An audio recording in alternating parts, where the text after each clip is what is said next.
అందరికీ కూడా క్రీస్తు పేరిట నా వందనములు. ఈరోజు మీతో మేము కొన్ని మంచి మాటలు పంచుకోవడానికి ఈ ప్రాంతానికి వచ్చి ఉన్నామండి. ఆ మంచి మాటలు మేము తెలుసుకున్నవి, మా జీవితంలో మేము నడుచుకుంటున్నవి మీ కొరకు చెప్పడానికి కొన్ని మాటలు ఈ ప్రాంతానికి వచ్చి ఉన్నాము. మీరందరూ కూడా ప్రేమతో వింటారని మేము ఆశిస్తున్నామండి. ఈ లోకంలో అనేక మంది ఈ భూమి మీద పుడుతూ ఉన్నారు, చనిపోతూ ఉన్నారు.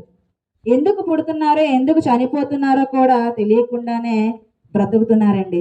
ప్రతి ఒక్కరు కూడా ఈ భూమి మీదకి ఎందుకు వచ్చామో అని అడిగితే ఈ భూమి మీద బ్రతికి మన తర్వాత మన పిల్లల కోసము, అలాగే భార్య కోసమని కొందరు, భర్త కోసమని కొందరు, మరికొందరు అయితే ప్రేమికులైతే ప్రేయస్ కోసమే నేను పుట్టాను, నా ప్రేయస్ కోసమే నేను పుట్టానని మరికొందరు చెప్తారు. అలాగే తల్లిదండ్రులు అడిగితే మేము పిల్లల కోసమే అని పుట్టామని మరికొందరు చెప్తారు. అంటే ఈ లోకంలో వచ్చింది ఒకరి కోసం బ్రతకాలి అని తెలుసుకొని బ్రతుకుతున్నాడు తప్ప అసలు ఎవరి కోసం మనం బ్రతకాలి, దేనికోసం మనం బ్రతకాలి, ఎందుకు ఈ లోకానికి వచ్చామో అనేది కూడా ఎవ్వరు కూడా తెలుసుకోలేదండి. ఎందుకంటే తెలుసుకోకుండానే మనిషి పుడుతున్నాడు, చనిపోతున్నాడు.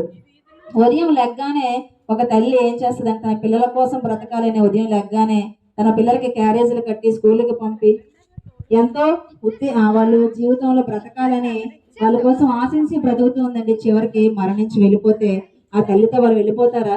వెళ్ళరు. ఎందుకు వెళ్ళలేదండి? తల్లి కోసం. మరి ఆ తల్లి పిల్లల కోసం బ్రతికి ఉంది కదా. అయ్యో మా అమ్మ చనిపోయింది, నేను మా అమ్మతో పాటు వెళ్ళిపోతానని ఎవరే అంటారా? ఎవరు కూడా అనరండి. అంటే ప్రతి మనిషి కూడా ఒక మనిషి కోసం బ్రతకాలని ఈ లోకంలోకి వస్తున్నాడు. కానీ మనకి ఒక ప్రకృతిలో ఉన్న ప్రతి చెట్టు కూడా మనకు ఒక పాఠం నేర్పిస్తుందండి. అది ఎవరు కూడా గమనించరు. ఎందుకంటే ఆ చెట్టు పోస్తుంది, దాని పువ్వులు మేము తెంపుకుంటున్నాము, దాని పళ్ళు మేము తినేస్తున్నాము, అంతే అయిపోయింది. అంతవరకు ఆలోచించింది సమాజం. అంతవరకు ఆలోచించి సమాజంలో ఉన్న వాళ్ళు అక్కడికే ఆగిపోయారండి.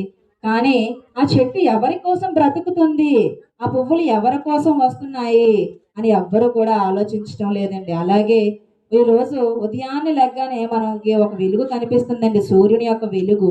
అది ఉదయం రాగానే ఉదయాన్నే ఉదయించి సాయంత్రం అవగానే అస్తమిస్తుంది. అది కూడా మనకి పాఠాన్ని నేర్పిస్తుంది. అది ఏ పాఠం నేర్పిస్తుంది అనేది కూడా ప్రతి ఒక్కరు కూడా తెలుసుకోరు. అంటే రొటీన్గా ఇలా బ్రతికేయాలి, ఇదే మన జీవితం అనుకొని ప్రతి ఒక్కరు కూడా జీవించి మరణించి వెళ్ళిపోతున్నారు. ఇంతవరకే ఉంది, మన మరణంతో మన బ్రతుకు అయిపోయిందని అనుకుంటున్నారు. కానీ కాదండి. మరణం తర్వాత ఏంటి ఉంది అనేది కూడా ఒక చెట్టుని చూస్తే మనకు అర్థమవుతుంది, ఉదయించిన సూర్యుడిని చూస్తే మనకు అర్థమవుతుందండి.